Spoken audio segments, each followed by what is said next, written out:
அந்த பலஸ்தீன உயிர்கள் அல்லாஹ்விடத்தில் மன்றாடி கொண்டிருக்கிறது. இன்றைய உலக முஸ்லிம்களுக்காக வேண்டி அங்கு சீஸ் ஃபயர், அது என்றுமே உள்ள சீஸ் ஃபயராக இது மாற்றப்பட வேண்டும். உலக முஸ்லிம்களுக்கு சாந்தியும் சமாதானமும் கிடைக்க வேண்டும். ஒவ்வொரு இரத்தமும் அது அல்லாஹ்வுக்காக விடப்பட்டது, கலிமாவுக்காக விடப்பட்டது.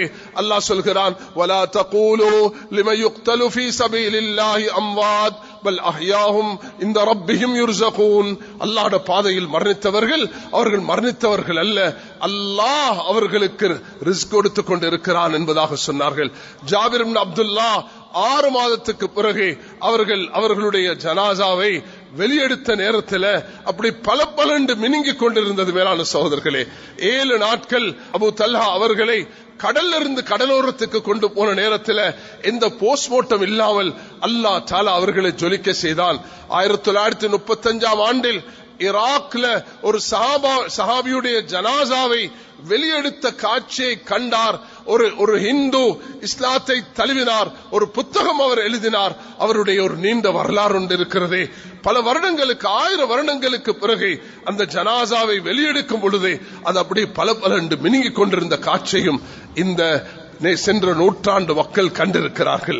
அல்லாஹு தஆலா எனக்கும் உங்களுக்கும் அப்படிப்பட்ட மௌத்தை நசீபாக்க வேண்டும்.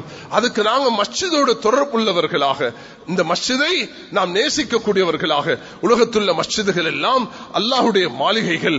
அல்லாஹ் ரப்புல் இஸ்ஸத் காபத்துல்லாவுக்கும் மதீனா மஸ்ஜிதுக்கும் பைத்துல் முகத்தஸுக்கு தனி சிறப்பை கொடுத்திருக்கிறான்.